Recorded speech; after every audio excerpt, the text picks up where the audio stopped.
तो बजट से आगरा वासियों को काफी उम्मीद है। पर्यटन उद्योग, होटल कारोबार से जुड़े लोगों को भी काफी उम्मीदें हैं। बजट से पहले आगरा के अलग अलग वर्ग क्या सोच रहे हैं, क्या उम्मीदें लगाए बैठे हैं, सुनाते हैं आपको। मुख्यमंत्री से ये उम्मीद है पर्यटन व सांस्कृतिक विभाग को उत्तर प्रदेश को पैसा अतिरिक्त सैंक्शन किया जाए, जिससे कि आगरा के अंदर फतेहपुर सीकरी पे लाइट एंड साउंड प्रोग्राम शुरू किया जाए, आगरा में ब्रज संस्कृति पर आधारित कल्चर प्रोग्राम किए जाएं और जितने भी मॉन्यूमेंट हैं ऐतिहासिक और धार्मिक सब पर सॉफ्ट लाइट डाली जाए, जिससे कि पर्यटक आगरा में रात्रि को विश्राम कर सके। हम लोग तो ये वित्त मंत्री ये उम्मीद करना चाहते हैं जो हम लोग व्यापार में जीएसटी दे रहे हैं, तो जीएसटी देने के बाद हम लोगों को आगे चल के कोई इंश्योरेंस के मार्फत कम से 10 या 15 लाख का बीमा मिलना चाहिए, जिससे हमारे साथ कोई दुर्घटना होती है उस बीमे से हम लोगों का इलाज फ्री होना चाहिए ज़्यादा से ज़्यादा। जब भी कोई जीएसटी के जो लोग जमा करते हैं, मतलब दुर्घटना अगर होती है तो उसमें अलग अलग तरीके से पैसे दिए जाते हैं, उसकी कीमत जो है वो ज़्यादा होनी चाहिए, और परमानेंट होनी चाहिए, जिससे जब भी कोई दिक्कत हो उसको मेडिकल क्लेम फ्री में होना चाहिए जीएसटी के माध्यम से।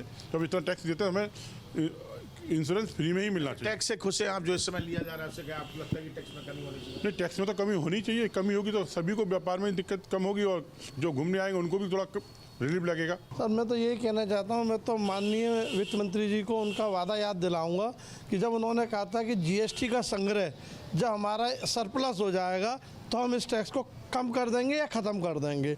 बस वो अपना वादा याद कर लें। उन्होंने जो उस टाइम वादा किया था जनता से, जिस आधार पर जनता ने उनको दोबारा चुन के भेजा है, तो वो अपना वादे को याद करें और जीएसटी को, क्योंकि अब जो टैक्स का कलेक्शन है ना वो सरप्लस से बहुत ज़्यादा हो चुका है, तो उसको देखते हुए जीएसटी कम करें। सर मेरा मानना तो यही है कि टैक्स यहाँ से बिल्कुल ख़त्म होना चाहिए, क्योंकि मेन चीज़ है टूरिज़्म नहीं है यहाँ पर, इंटरन टैक्स भी ख़त्म होना चाहिए, क्योंकि छोटे जो व्यापारी हैं वो टैक्स नहीं दे पाएंगे और यहाँ पर टूरिज़्म है ही नहीं, क्योंकि सारा जो टूरिज़्म पहुँचा हुआ है वो मथुरा पहुँचा हुआ है, आगरा में कुछ भी नहीं है टूरिज्म के लिए।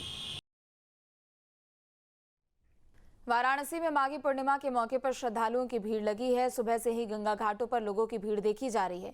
माघ महीने के आखिरी दिन काशी के घाटों पर रौनक देखते ही बन रही है। धार्मिक मान्यताओं के अनुसार माघ पूर्णिमा पर स्नान और दान का विशेष महत्व बताया गया है। ऐसा माना जाता है कि इस तिथि पर स्नान और दान करने से खास पुण्य मिलता है।